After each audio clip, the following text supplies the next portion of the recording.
El día de hoy vamos a estar hablando de los impuestos en México. ¿Qué es el ISR? ¿Qué es el IVA? Si te interesa, vamos a verlo en este momento. Primero que nada, ¿qué es el ISR? Bueno, el ISR es el impuesto sobre la renta. Prácticamente un impuesto que tenemos que pagar por nuestros ingresos. Ahora, hay regímenes que nos permiten hacer deducciones. Esto nos ayuda a poder disminuir ese ingreso sobre el cual se va a calcular el impuesto sobre la renta. De cierta manera, podemos decir, por ejemplo, en el régimen general de personas físicas, que el impuesto sobre la renta se calcula sobre una utilidad. Pero esta utilidad no es cualquier utilidad, tiene que ser una utilidad fiscal. Oye, José, ¿pero qué diferencia hay entre una utilidad fiscal y una utilidad normal? Prácticamente una utilidad normal sería cuánto me ingresó en mi estado de cuenta y cuánto salió. Entonces sé cuánto dinero me quedó, y eso es utilidad, antes de impuestos. Pero en la utilidad fiscal, recuerden, es en base a los ingresos y le podemos aplicar deducciones autorizadas. Prácticamente solamente gastos que cumplan con los requisitos y los lineamientos que nos dice el SAT, pero que sean estrictamente indispensables para el negocio.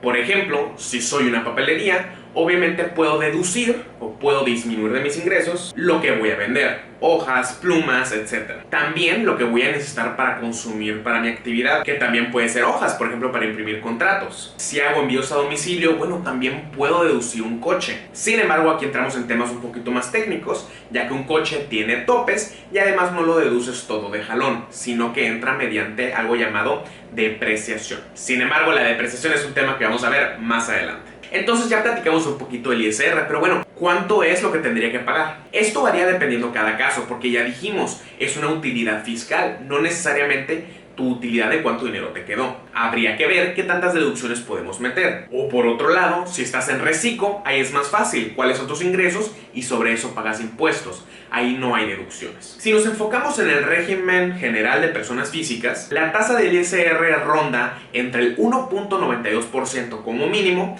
y el 35% máximo. Esta tasa aumenta o disminuye dependiendo de esta utilidad fiscal. Por otra parte, en el reciclo, la tasa es del 1% como mínimo y 2.5% como máximo. Pero aquí no es sobre utilidad, es sobre tus ingresos. Por lo que puedes tener pérdidas y aún así tener que pagar impuestos.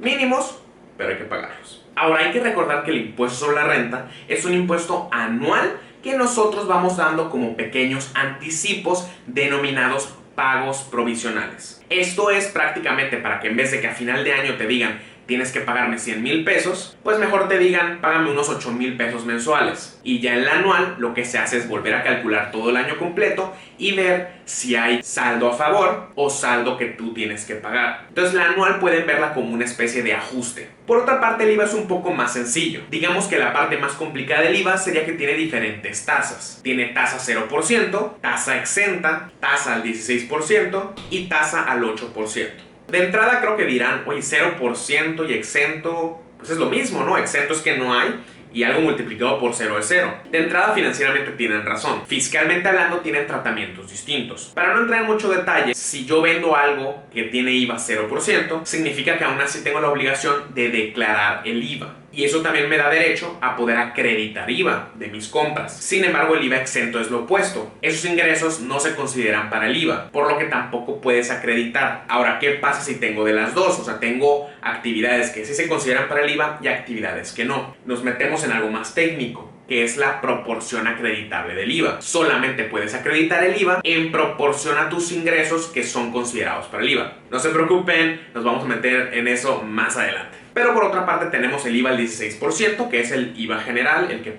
prácticamente casi todos tenemos que utilizar. Y luego está el IVA 8%. Ese es un IVA que se le da a las zonas fronterizas norte, que es un beneficio para que compitan con, obviamente, nuestros colegas del norte, Estados Unidos. Es para incentivar el consumo en la frontera, que en vez de que se vayan a Estados Unidos a consumir porque los impuestos son más bajos, por ende los precios pueden ser más bajos, pues es para que se vengan acá. Los impuestos en cuanto al IVA están un poquito iguales, entonces incentiva el consumo en la frontera. Ahora hay que recordar que a diferencia del ISR, que bien dijimos es un impuesto que va directamente sobre mis ingresos, el IVA no, es un impuesto que se adiciona a mis ingresos. Es decir, que si yo voy a vender un producto a 100 pesos, le tengo que agregar 16% de IVA. pero ese dinero nunca es mío. Lo paga la persona que compra el producto, yo lo tengo, digamos, aquí guardadito para cuando el SAT me lo pida. Y simplemente se lo voy a dar. Ahora, ¿qué es lo que pasa? Y con lo que mucha gente confunde y se queda con el IVA y se lo gasta malamente. Cuando tú compras o haces gastos que ya dijimos son deducibles para el ISR, como no fuiste consumidor final, te permite que el IVA que tú pagaste en tus compras o en tus gastos, siempre y cuando sean deducibles, tenerlo como saldo a favor, ya que no es un IVA que debiste haber pagado, porque no eres consumidor final. Entonces, al final del mes, ¿qué es lo que se hace? ¿Cuánto IVA tuviste de tus ventas? O sea, IVA que tú le tienes que pagar al SAT. ¿Cuánto IVA te tiene que devolver el SAT porque no fuiste consumidor final? Se contrarresta y entonces queda un saldo a favor o un saldo a pagar. Si te quedaron dudas en cuanto al tema, no dudes en dejarla en los comentarios. También te pido de favor que le des like a este video, te suscribas y le des click en la campanita para que no te pierdas ninguno de nuestros videos. Esto nos ayuda muchísimo a que podamos hacer este tipo de contenido.